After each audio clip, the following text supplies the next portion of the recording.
Assalamualaikum warahmatullahi wabarakatuh.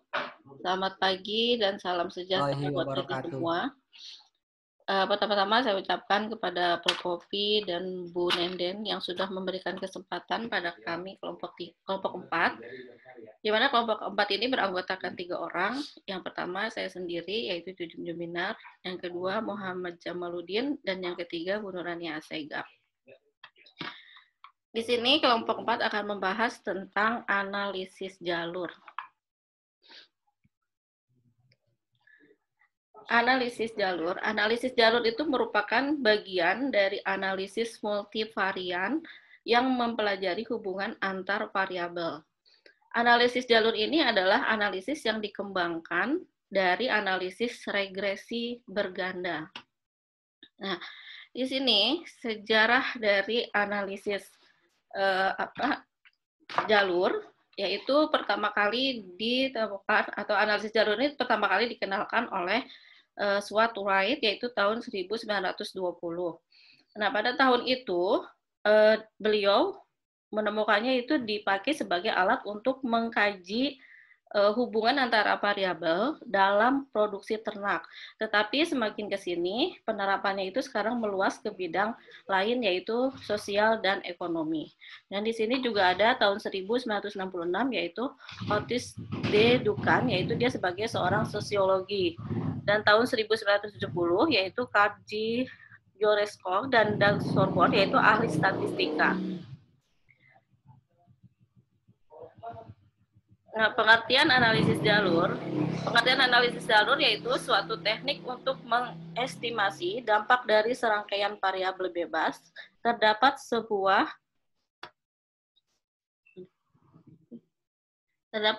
hubungan dari serangkaian hubungan korelasi yang teramati di mana diduga terdapat hubungan sebab akibat asimetris di antara variabel tersebut. Selanjutnya yaitu tujuan dari analisis jalur. Tujuan dari analisis jalur yaitu suatu metode untuk mengukur pengaruh langsung setiap jalur yang terpisah dalam suatu sistem dan kemudian menemukan tingkat di mana variasi dari dampak ditentukan oleh setiap penyebab atau partikular. Metode ini tergantung pada kombinasi pengetahuan tingkat korelasi di antara variabel-variabel dalam suatu sistem dengan pengetahuan asmeiposisi dari hubungan sebab akibat. Selanjutnya, pengertian dari model path analysis. Model path analysis digunakan untuk menjelaskan pola hubungan antar variabel dengan tujuan pengetahuan pengaruh langsung maupun tidak langsung dari seperangkat variabel bebas eksogen terhadap variabel terikat endogen. Jadi variabel itu kalau yang bebas disebut eksogen atau yang mempengaruhi, dan variabel terikat itu adalah endogen, yaitu yang dipengaruhi. Manfaat dari analisis jalur itu ada 4. Yang pertama, penjelasan fenomena yang dipelajari. Yang kedua, prediksi nilai variabel terikat berdasarkan variabel bebas atau bersifat kualitatif. Faktor determinan, variabel bebas mana yang berpengaruh dominan terhadap variabel terikat. Pengujian model baik konsep yang sudah ada maupun konsep yang baru. Nah, asumsi-asumsi, jadi dalam analisis jalur ini kita harus memperhatikan asumsi-asumsi yang ada ya. Nah, asumsinya itu yang pertama, hubungan antar variabel harus bersifat linear, adiktif, dan normal. Yang kedua, hubungan kausal satu arah, jadi tidak boleh bolak-balik. Yang ketiga, variabel terikat berskala interval atau rasio. Yang keempat, menggunakan probability sampling. Yang kelima, observed variabel diukur dengan valid dan reliable. Yang keenam, model dispesifikasikan dengan benar berdasar teori dan konsep yang relevan. Nah, di sini ada 3 model path analysis. Yang pertama yaitu model korelatif, di mana di sini X1 dan X2 itu berhubungan bolak-balik, lalu X1 itu mempengaruhi X3 dan X2 mempengaruhi X3. Jadi di sini yang 1 dan 2 sebagai endogen dan 3 sebagai eksogen. Yang kedua yaitu mediated. Mediatif di sini, yang satu berhubungan langsung dengan 2, dan satu juga berhubungan langsung dengan 3, dan 2 berhubungan langsung dengan 3. Jadi satu itu tidak dipengaruhi oleh manapun. Jadi di sini yang dipengaruhi hanya 2 dan 3. Jadi satu sebagai endogen dan 2, 3 sebagai eksogen. Lalu yang terakhir yaitu independen, di mana independen ini X1 dan X2 tidak dipengaruhi oleh manapun, dan X3 itu dipengaruhi oleh X1 dan X2. Nah, ada keuntungan dan kelemahan dari kita menggunakan analisis jalur. Ya, di sini ada beberapa keuntungan dari analisis jalur. Yang pertama, kemampuan menguji model keseluruhan dan parameter-parameter individual. Yang kedua, kemampuan pemodelan beberapa variabel mediator atau perantara. Yang ketiga, kemampuan mengestimasi dengan menggunakan persamaan yang dapat melihat semua kemungkinan hubungan sebab akibat pada semua variabel dalam model. Yang keempat, kemampuan melakukan dekomposisi korelasi menjadi hubungan yang bersifat sebab akibat atau causal relation, seperti pengaruh langsung, direct effect, dan pengaruh tidak langsung, yaitu indirect effect, dan bukan sebab akibat, yaitu non-causal association, seperti komponen semu atau spurious.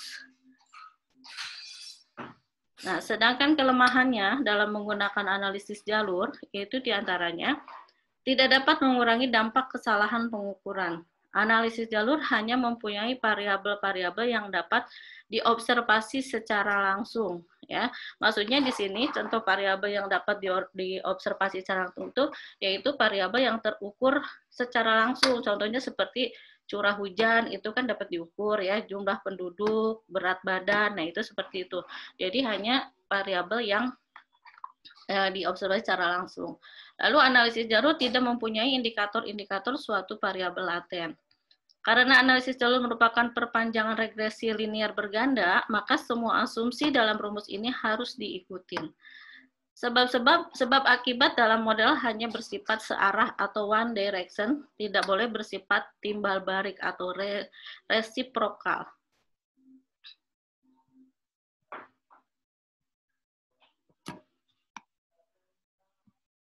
Nah, ya, di sini ada model-model dalam path analisis.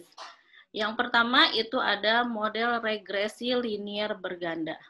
Model regresi linear berganda mengembangkan dari teknik analisis regresi linear berganda dengan menggunakan lebih dari satu variabel independen exogenous, yaitu X1 dan X2.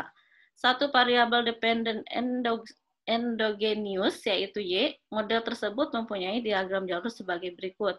Jadi ini adalah model dari regresi berganda, di mana di sini ada X1 dan X2 ya yang saling timbal balik, dan X1 X2 ini mempengaruhi langsung terhadap Y. Di mana di sini X1 adalah sebagai variabel independen exogenous pertama dan X2 adalah variabel independen exogenous kedua, dan Y adalah variabel dependent endogenous. Untuk yang selanjutnya mungkin akan dilanjutkan oleh Bu Nurani. Pada Bu Nurani saya persilahkan. Ya, untuk berikutnya ada model gabungan antara model regresi berganda dengan model mediasi. Model ketiga dalam path analysis merupakan penggabungan antara model regresi linear berganda dengan model mediasi, yaitu variabel X berpengaruh terhadap variabel Z secara langsung dan secara tidak langsung mempengaruhi juga variabel Z melalui variabel Y. Nah, X di sini adalah sebagai variabel exogen, sedangkan Y sebagai variabel endogen dan perantara. Z itu dependent endogen. Lalu model selanjutnya ada model kompleks.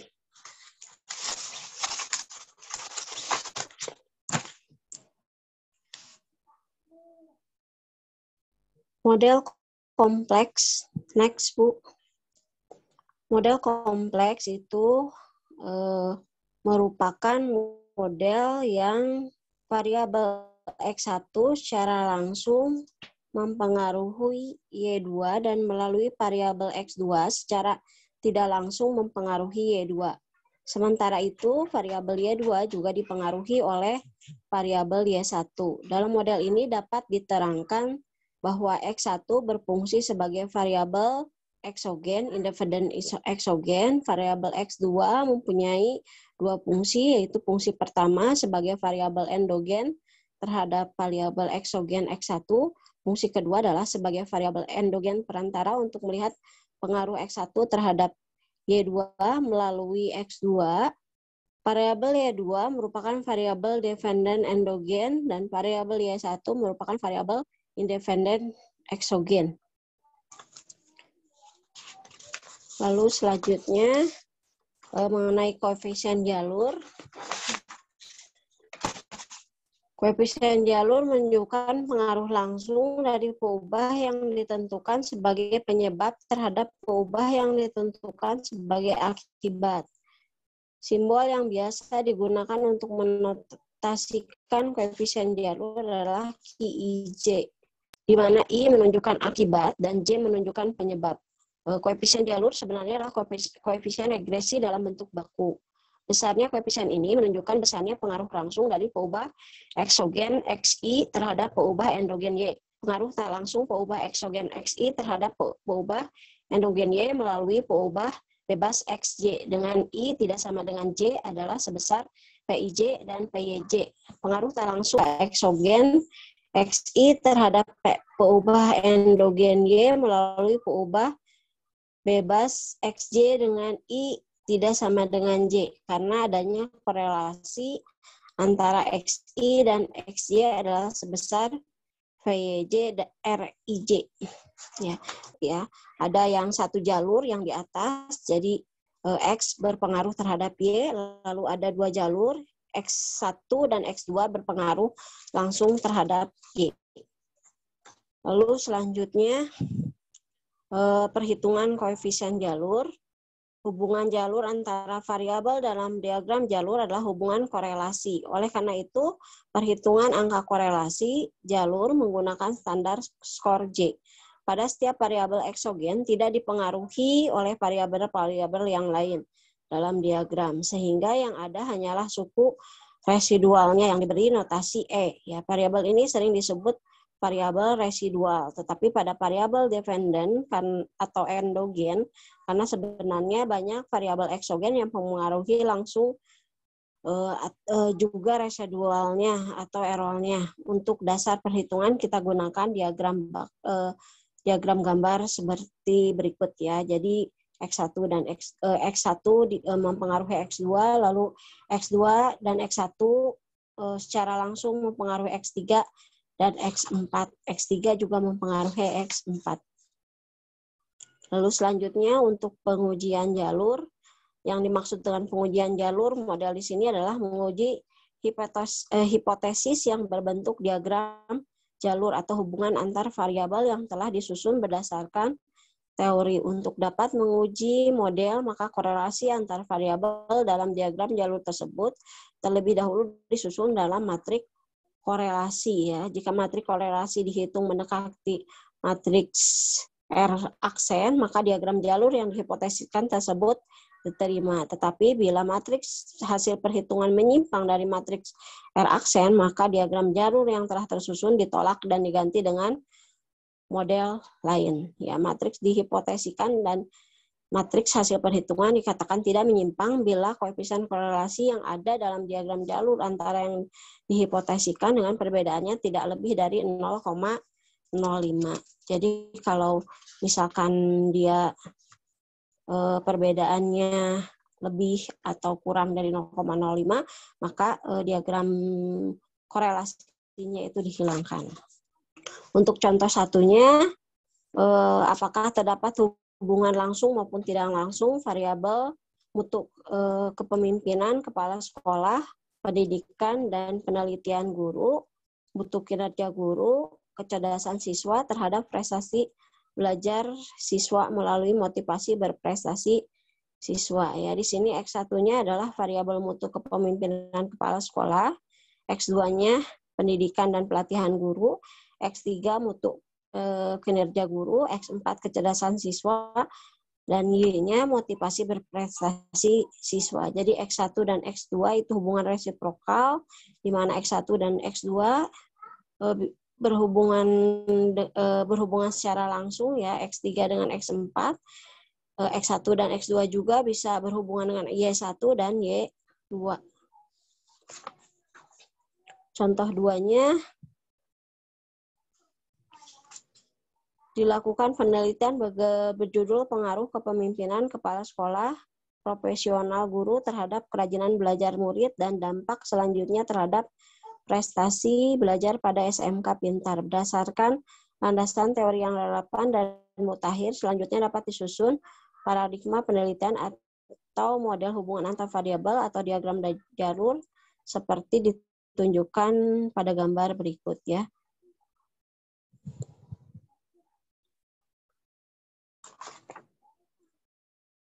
Di sini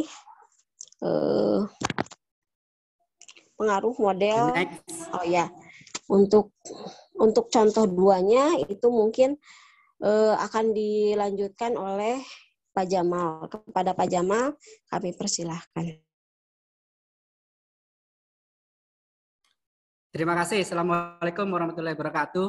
Terima kasih kepada Ibu Jujum dan Bu Nurani yang memberikan kesempatan saya untuk mencoba menjelaskan tentang contoh 2 sebagaimana yang dipesankan, amanatkan oleh teman-teman kita Magister Pendidikan Unpas minggu kemarin.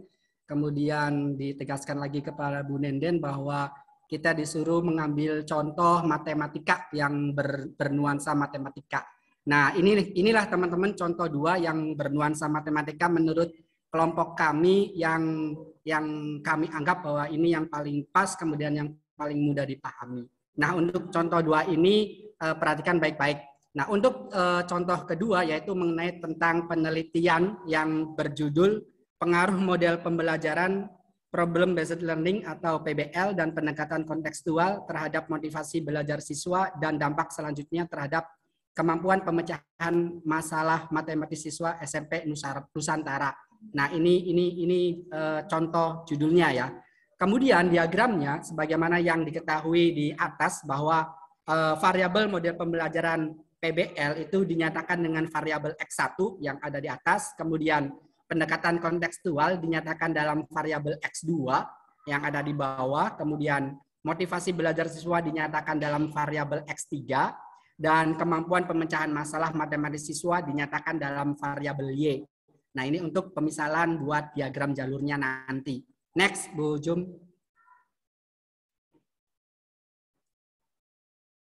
Nah, setelah kita mengamati membuat diagram jalurnya, kita mencoba untuk merumuskan masalah yang tadi yang ada di judul, yaitu yang pertama, masalah penelitian yang bersifat asosiatif atau korelatif dapat dirumuskan sebagai berikut. Itu salah ketik tuh Bu Jum.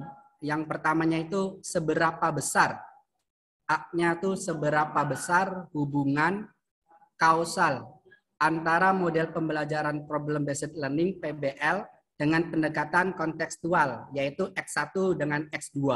Kemudian yang kedua, seberapa besar hubungan kausal antara model pembelajaran PBL dengan motivasi belajar siswa, X1 dengan X3. Kemudian yang ketiga, seberapa besar hubungan kausal antara pendekatan kontekstual dengan motivasi belajar siswa, X2 dengan X3.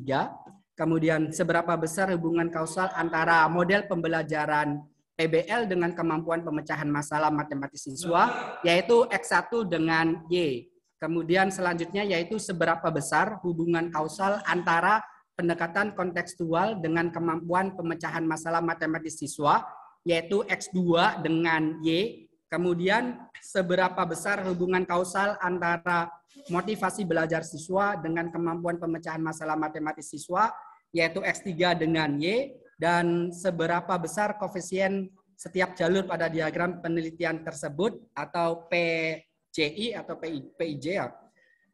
Kemudian apakah model diagram tersebut benar-benar didukung data setelah dilakukan analisis jalur. Selanjutnya, Yang ketiga yaitu perihal masalah hipotesis. Nah, kemarin juga ditanyakan judulnya mana, rumusan masalah mana, hipotesis mana. Nah, sekarang kita mencoba untuk membuat sebuah hipotesis yang pastinya hipotesisnya akan ada banyak, makanya kami coba buat semuanya. Tapi inti dari hipotesis yang paling umumnya itu ada di atas. Kalau yang di bawahnya pengkhususannya karena kita ngebahas analisis jalur dari X1, X2, X1, X3, X2, X3, kemudian X1 ke Y, kemudian X3 ke Y, X2 ke Y. Nah, itu kan pasti banyak hipotesisnya. Makanya untuk hipotesis yang cakupan besarnya itu ada di atas, yaitu HO tidak terdapat hubungan langsung maupun tidak langsung antara model pembelajaran PBL dan pendekatan kontekstual terhadap motivasi belajar siswa dan dampak selanjutnya terhadap kemampuan pemecahan masalah matematis siswa. HI-nya itu terdapat hubungan langsung maupun tidak langsung antara model pembelajaran PBL dan pendekatan kontekstual terhadap motivasi belajar siswa dan dampak selanjutnya terhadap kemampuan pemecahan masalah matematis siswa. Nah, dari hipotesis di atas dapat dirumuskan hipotesis lainnya sebagai berikut. Yang pertama, HO tidak terdapat hubungan langsung antara model PBL dengan pendekatan kontekstual. Berarti X1, X2 tidak terdapat hubungan langsung. Kemudian HI-nya terdapat hubungan langsung antara model PBL X1 dengan pendekatan kontekstual X2. Kemudian HO yang kedua itu tidak terdapat hubungan langsung antara model pembelajaran PBL dengan motivasi belajar siswa, yaitu X3. Jadi X1 sama X3 tidak terdapat hubungan. Kemudian HI-nya terdapat hubungan langsung antara model PBL dengan motivasi belajar, yaitu X1 dan X3. Nah, kemudian yang ketiga, itu HO yang ketiga tidak terdapat hubungan langsung antara pendekatan kontekstual dengan motivasi belajar siswa, X2, X3. Kemudian HI-nya terdapat hubungan langsung antara pendekatan kontekstual dengan motivasi belajar siswa. Nah, HO yang keempat, yaitu tidak terdapat hubungan langsung antara model pembelajaran PBL dengan kemampuan pemecahan masalah matematis siswa.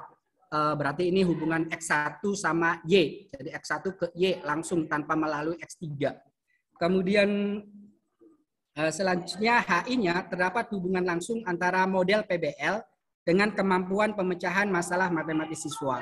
Nah, HO yang kelima yaitu tidak terdapat hubungan langsung antara pendekatan kontekstual dengan kemampuan pemecahan masalah matematis siswa.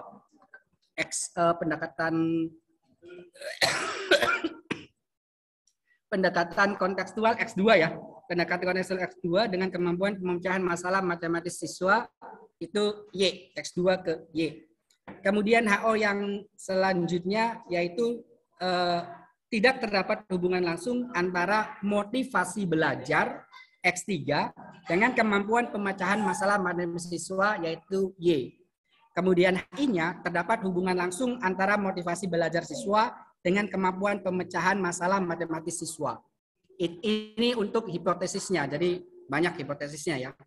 Nah, dari hasil analisis data, misalkan setelah dilakukan analisis dengan perhitungan-perhitungan, ditentukan data sebagai berikut. Ini data yang sudah diperoleh secara langsung, karena kita kan mau menghitung analisis PET-nya, jadi kita langsung ke data yang sudah jadinya, di mana yaitu hubungan antara model pembelajaran PBL X1 dengan pendekatan kontekstual atau R12 ini nilainya 0,25. Ini merupakan hubungan resiprokal bolak-balik X1 ke X2, X2 ke X1.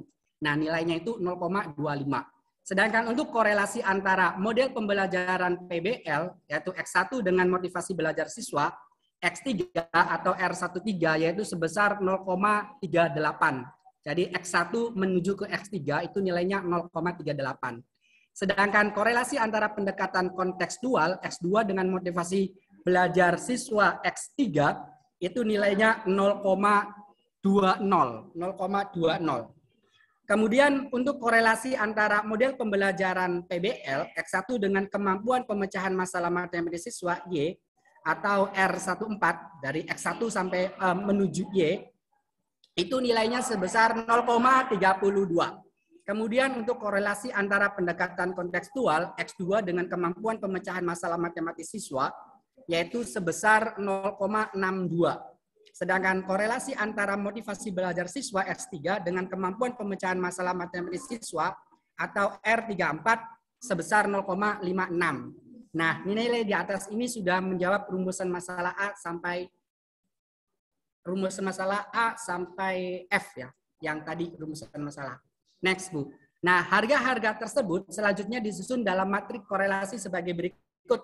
Nah, untuk X1 dengan X1 1. Nah, sedangkan X1 X2 0,25, kemudian X1 X3 0,38, X1 ke Y 0,3, X2 ke X2 1, X2 ke X3 0,2, X2 ke Y 0,62, X3 ke X3 adalah 1, kemudian X3 ke Y itu 0,56, sedangkan Y ke Y itu adalah 1. Nah, ini harga-harga dalam matrik korelasi. Selanjutnya, Bu.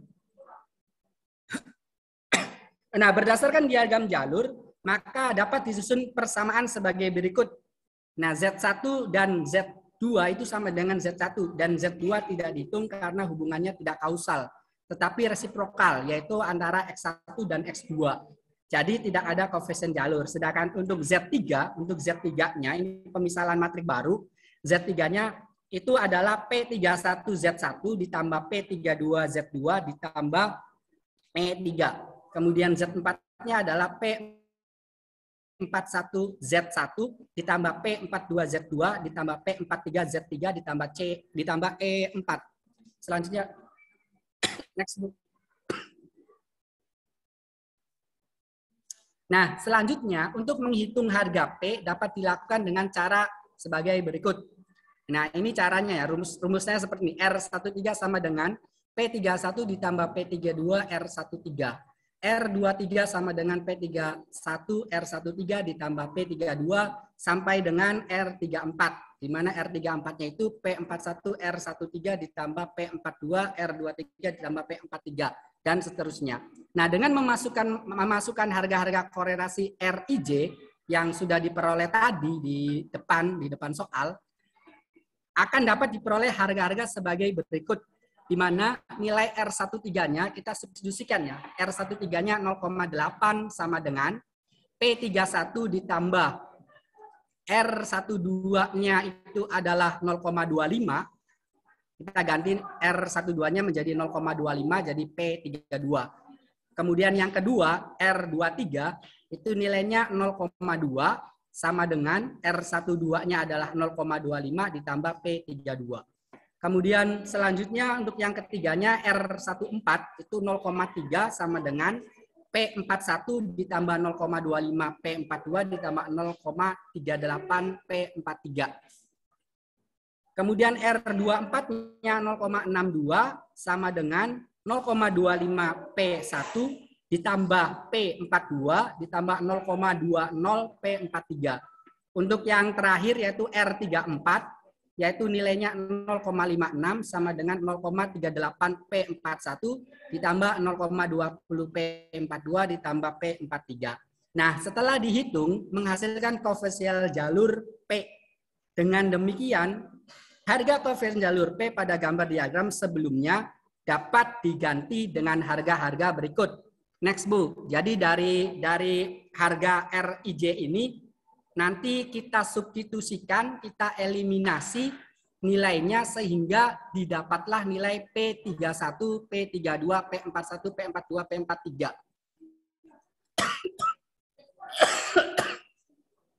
Jadi yang tadi matrik yang baru setelah kita masukin nilai angka hasil analisis, kemudian kita dapat P yang barunya yaitu P31, P32, P41, P42, P43. Dan ini caranya dengan menggunakan substitusi eliminasi. Substitusi eliminasi. Nah, akhirnya terdapatlah gambar seperti yang ada di depan Bapak Ibu.